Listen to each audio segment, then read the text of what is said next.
Баарыңыздарга кутман күн достор. Мен каналыма кош келдиңиздер.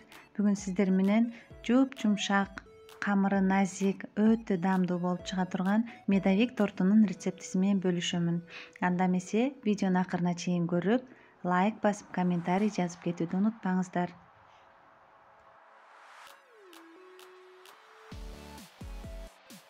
Эң биринчи идишибизди отко коюп, 100 грамм балыбызды салып, акырын отто эригенче аралаштырабыз.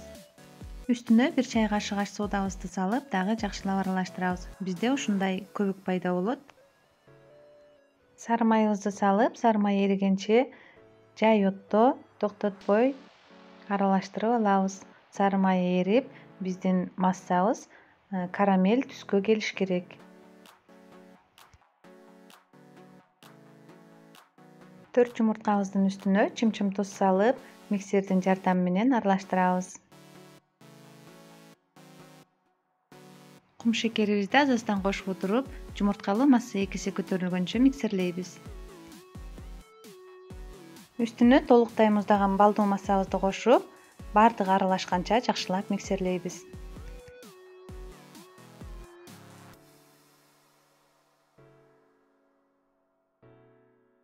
Жумурткалуу массабыздын үстүнө унду электен өткүзүп кошуп, венчик менен жакшылап аралаштырабыз. Мен унду 2 бөлүп кошуп алдым.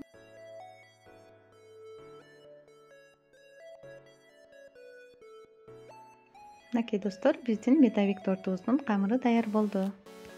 Торттун камырын өзүңүздөр каалагандай формага салып бышырсаңыздар болот. Мага ыңгайлуу болуу үчүн пергамент кагазын ушундай формага салып кысып, тегерекче кылып ийизин түшүрүп алдым. Эми ушул тегерекченин ичине камырыбызды куюп, теп-тегиз кылып жайып чыгабыз.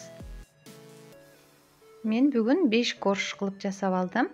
Өзүңүздөргө каалагандай кылып бөлүп алсаңыздар болот. Жайып алган камырларыбызды 180 градус кызытылган духовкада 5-7 минутта кызарганча бышырып алабыз. Тортубуз тегиз чыгыш үчүн ушундай бир размерде форманы коюп, корждорду кыркып алсак болот. Чекесинен чыккан кесиндилерди бир идишке салып, даярдап коебуз.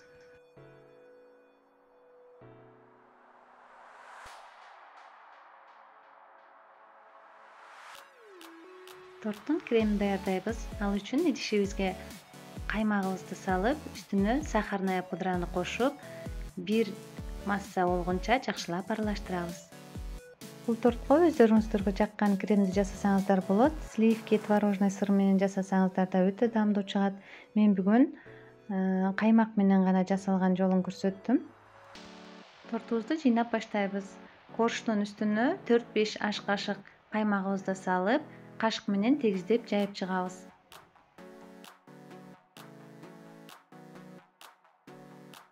Бардык корждорубузду кезек-кезеги менен коюп, ортосуна кремдерин тегиздеп жагып алабыз.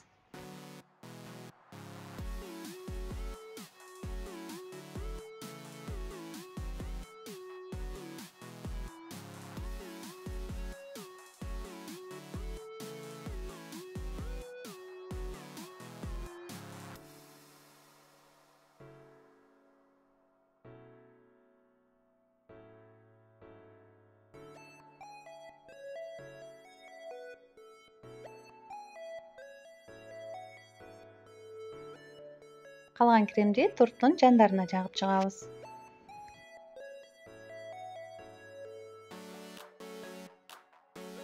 Камырды кесип алгандан кийин чыккан кесиндилерибизди миксердин жардамы менен майдалап эзип алабыз.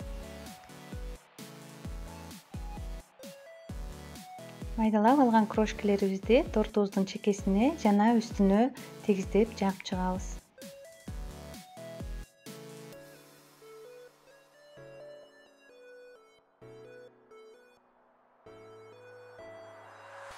Мынакей достор, биздин тортубуз даяр болду. Креми сиңүү үчүн холодильникке бир нече саатка коюп алсаңыздар болот. Эми сиздерге кесип көрсөтөйүн. Мынакей достор, өтө назик, даамдуу торт болуп чыкты. Сиздер да ушул рецепт менен жасап көрүңүздөр. Баарыңыздарга жагат деген ойдомун. Видеону акырына чейин көрсөңүздөр, лайк басып, комментарий жазып кетүүнү унутпаңыздар. Мени менен болгондоруңуздарга чоң рахмат. Сиздер менен болгон Динара Кадилова. Баарыңыздарга аш болсун.